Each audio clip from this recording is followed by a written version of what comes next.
Hi, I'm Tom Cherryholmes, a retro computing enthusiast with almost 40 years of software development experience. I wanted to close out the month of December with a small video giving a glimpse into the software development processes commonly in use for developing PC-DOS software in the earliest days of the IBM PC, and specifically the IBM PC XT, sometime around 1983 and 1984, using a set of Ibm Language Tools and their associated utilities. To do this, I've set up an emulated environment in PCEM version 17, emulating an IBM PC XT with an IBM PC XT fixed disk controller attached to an ST412 10 megabyte hard drive, essentially a stock IBM PC XT configuration. This IBM PC XT, as you will see right here, is outfitted with what was considered to be the maximum stock configuration. That is a 10 megabyte fixed disk and 640 megabytes or 640 kilobytes of usable memory.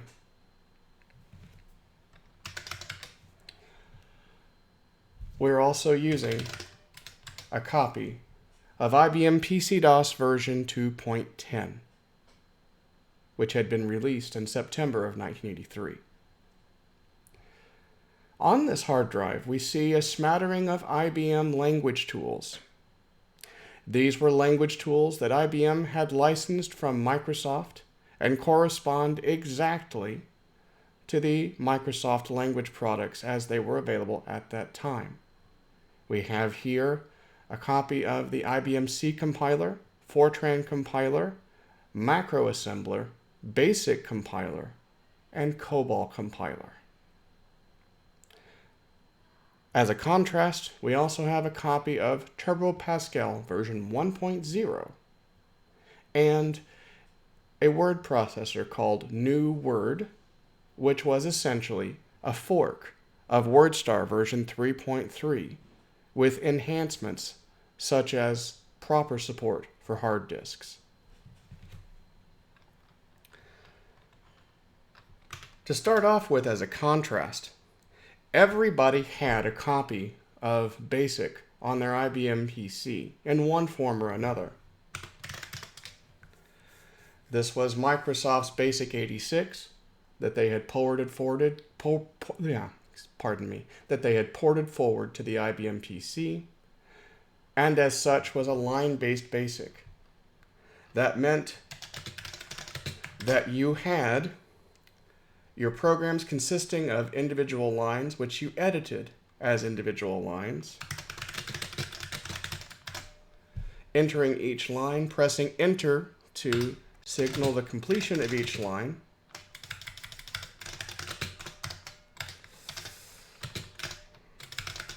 and so on.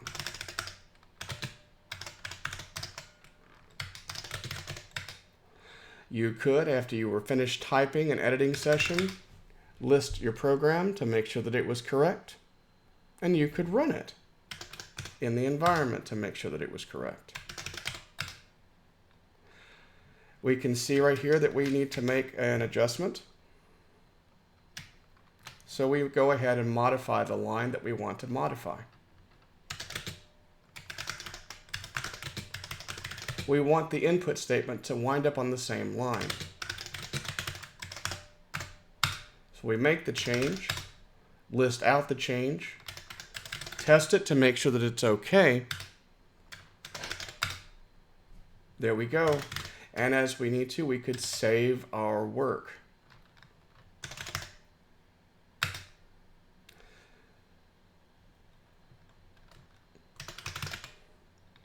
Now, this has a number of problems. Particularly, it requires that the user go into BASIC to run your program, adding an additional step, not making it as turnkey as you possibly can, but it also means that the program itself is running inside of an interpreter and is therefore slower than if the program were compiled machine code.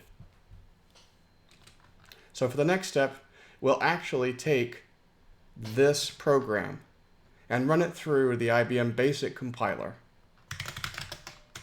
But first we have to actually save this in ASCII format. That is, we need to save the textual description of the program without any tokens, not in binary format, so that the Basic Compiler can actually understand it, because the Basic Compiler, the IBM Basic Compiler, even though it was written by the same company, does not understand tokenized BASIC programs. We do this by putting a "A" on the end of the save command. We can then type system to go back out to DOS,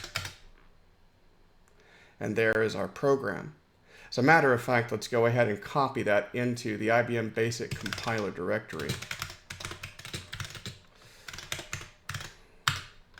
and delete it from here.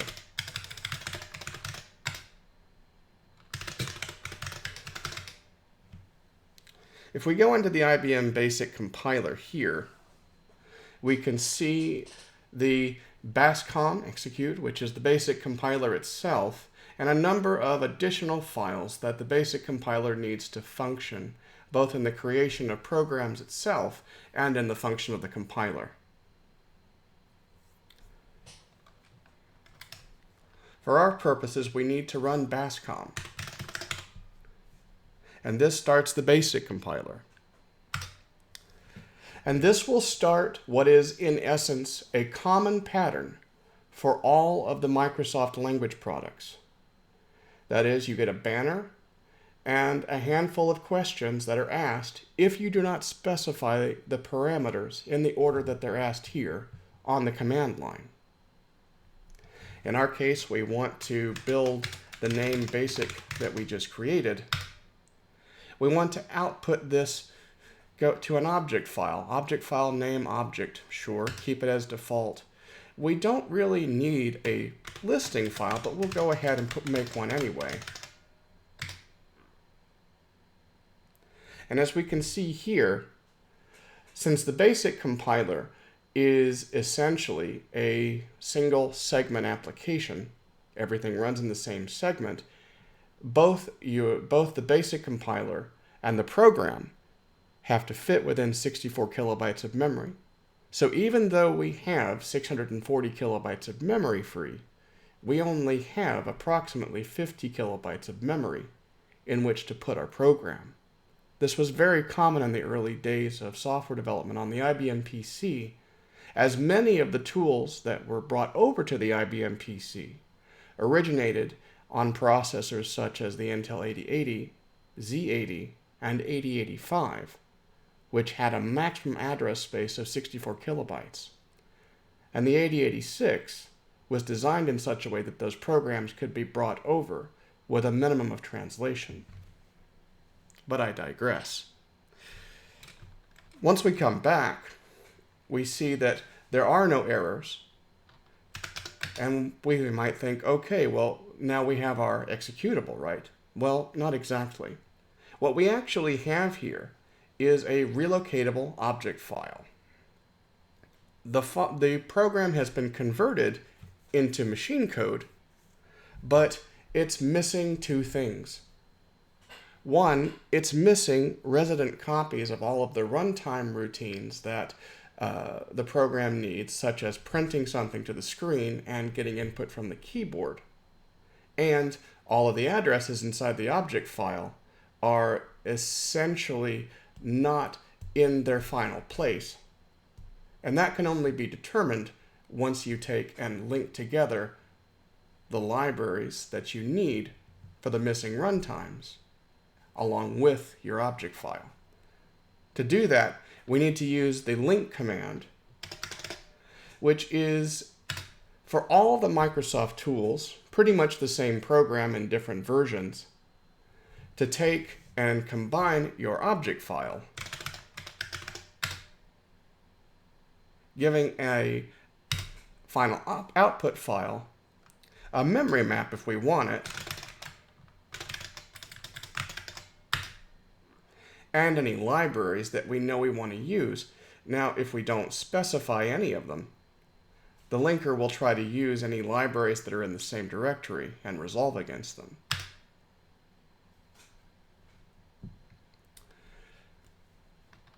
With that,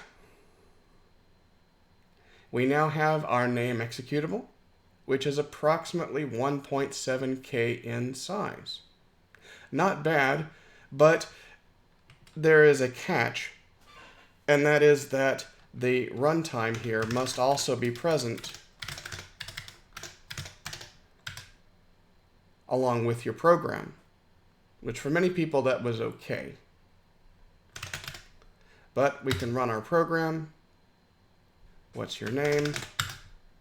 Hello, Tom. Bounces right back to the DOS prompt. And along the way, we created some additional artifacts.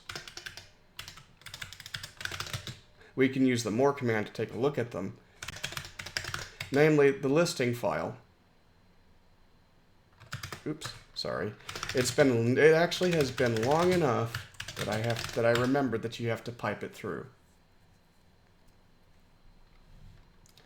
The listing along with the offset in the object file, but you also have a memory map.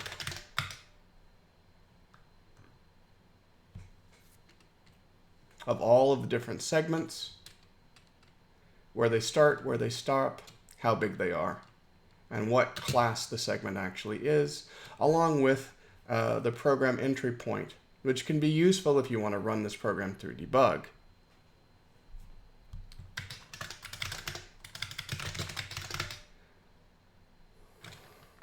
This particular pattern follows through to other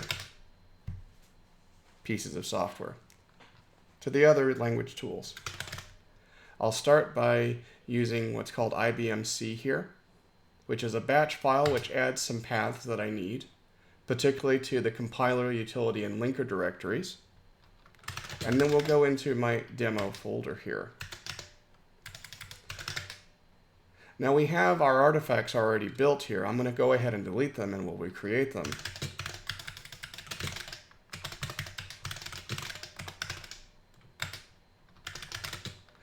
And this is essentially demo C. It's a program that grabs all of the environment variables from DOS and prints them out. You can definitely see here that this is KNRC, predating ANSI-C by quite some years. And so the syntax, while it might be familiar, is definitely archaic and different. But it is still C. We could essentially use Edlin to take and modify it. Edlin is a line-based editor, and that means that you need to deal with things in terms of basically individual lines and modifying in additional lines. I want to take and add something right at line 10.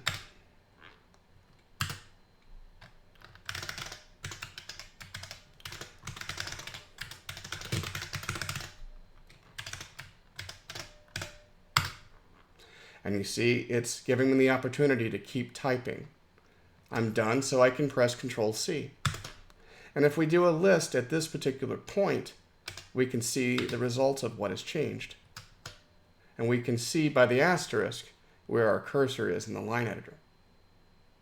This is the essence of how most program development was done back in the Stone Age. Full screen editors were truly a rare thing to behold. We're done. We can take and edit the file, E to exit and save the file, which will also create a backup for us. So in case we need to actually take and revert back, we can, of course, do that. But we won't. We're going to go ahead and compile this result using CC. And we want the output to be demo object, of course. We can create a listing here too. And we get an object listing here, which we'll see what the output will be in just a moment. The C compiler will churn through the results, and in a few moments we will get back to our DOS prompt with our intermediate artifacts.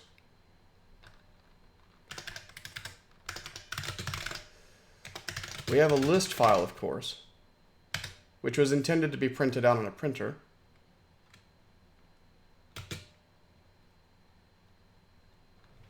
And we have some listings of local symbols, as well as global symbols that are used. Some statistics about the code as well. We also have a code output.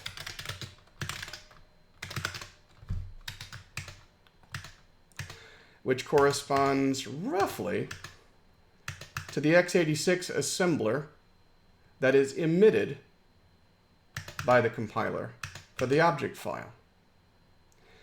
If you'll notice, what is actually output are essentially relative addresses. These are not final addresses as things are inside the code, but still enough to get the program written. But it's not complete. As before,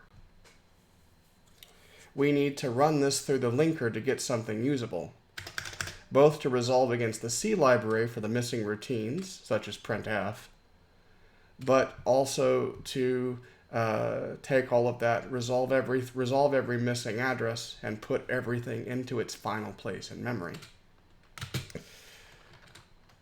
Again, procedure is as before, and the IBM C compiler comes with its own version of the linker, just a slightly newer version, C-Link, which is essentially just a newer version of the same program. The versions we were looking at before were version 210, 230, etc. This is version 3. Demo object, demo execute, and we can do a list if we want. Sure, why not? And we can resolve libraries. Now, since the libraries are essentially in different places, we need to put them here. And we start by referencing the libc. Well, the libc needs a math library that's part of the linker. We grab that over in the linker directory, emlib. And we go back into small for a second to grab the floating point libraries that the C compiler thinks it needs. Once we do this, a few moments later, we should have our executable. And we have an executable that is approximately 5.9 kilobytes in size, but even more importantly, does not require any external runtimes.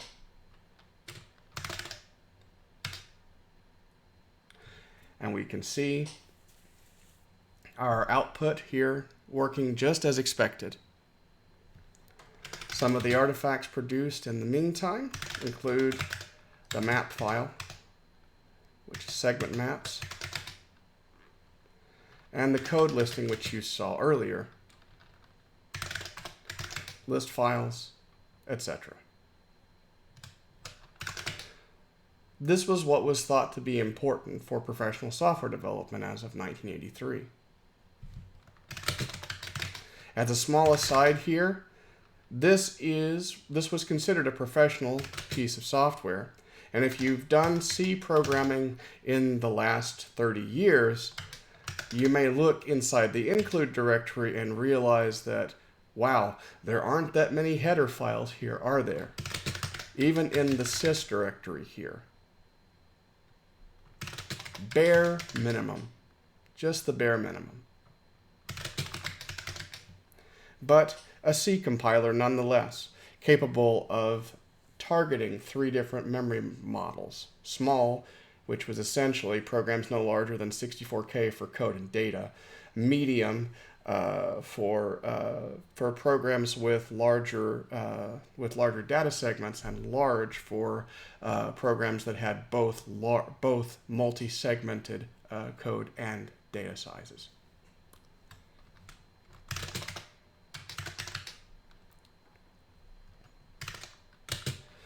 You'll see much the same. You will see much the same pattern for the Fortran compiler.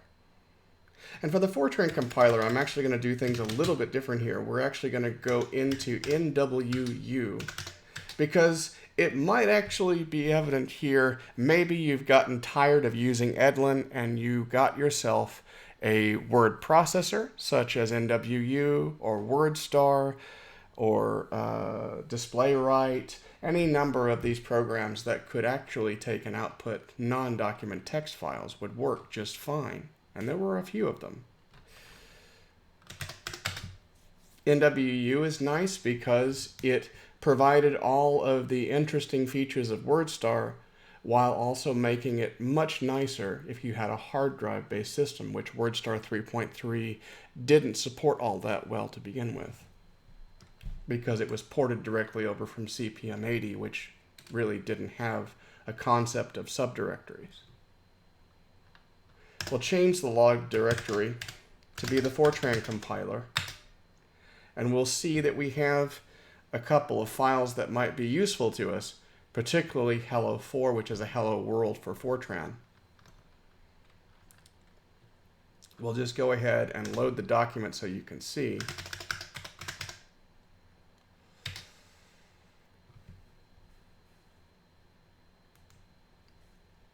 First thing you'll see, if you're familiar with any text editor written in the last 30 years, it is indeed a full-screen text editor, capable of cursor movement, capable of editing in place, and so on. It all just works. Go ahead and hit Control K for saving in blocks, and hit X to save and exit. Now that we've saved and exited, a nice thing is that NWU actually put us in the Fortran directory, pretty much ready to run the Fortran compiler as it is. It also saved a backup file for us in case we needed to revert. But for now, I just need to run the Fortran compiler. We do that by running for1. And again, because this is a Microsoft language tool, much the same idea. Into the source file name, object, we get a listing, we have a code output, much the same as we did with the C compiler. And in a few moments, we get our first pass of the code. Now, the odd thing about the Fortran compiler is that the Fortran compiler, in the interest of trying to save memory, actually does the first pass, which just does some basic lexical analysis, and saves the pass information in an intermediate binary file called pass.ibf. It's in no form usable at this point. We also have a symbol table. This is used by pass2 of the Fortran compiler, and which calls pass3 as well, to create our object.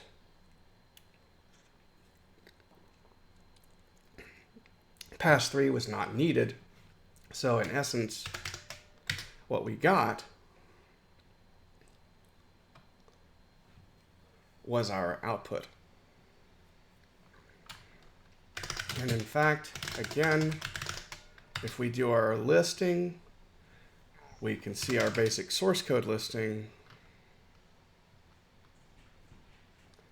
And at this point, I'm not sure if we'll be able to get a viable bit out of Fortran 3, but oh, looks like we did actually. Let's have a look. We have a code output.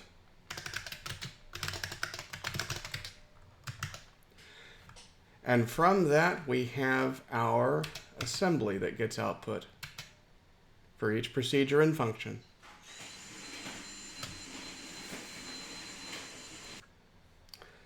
Again, as before,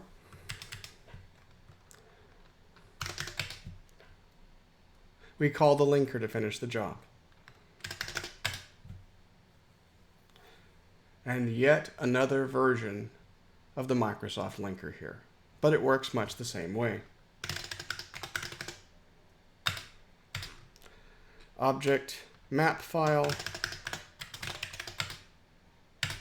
and any libraries that might be needed here in the same directory. Since the Fortran library is approximately 100K and contains a vast number of functions, and because of how the Fortran compiler actually works, this takes a few moments. And we're left with actually a very large executable, considering what this thing actually does, almost 18.5K. But just a hello world.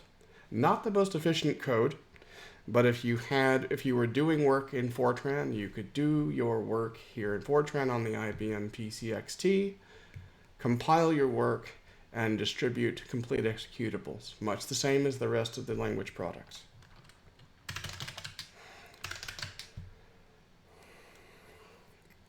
Now, I won't really go into the COBOL product, mostly because it doesn't seem to function very well outside of MS-DOS 1.0, but I will do a contrast now.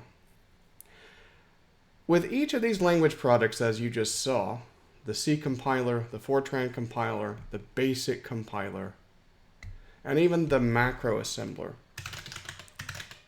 which works much the same way, albeit with a lot more with a few examples, actually, in contrast to the other particular language products, and some scripts to actually tie everything together. Otherwise, works pretty much the same way. And you'll notice that this is the first version of the macro assembler, dated 1981. Each of these products was, as I had mentioned before, approximately $500. Turbo Pascal, on the other hand, debuted at a cost of approximately $99 retail. It debuted at a cost of $99 retail, and not only did it include a compiler, it also included a complete text editor as well.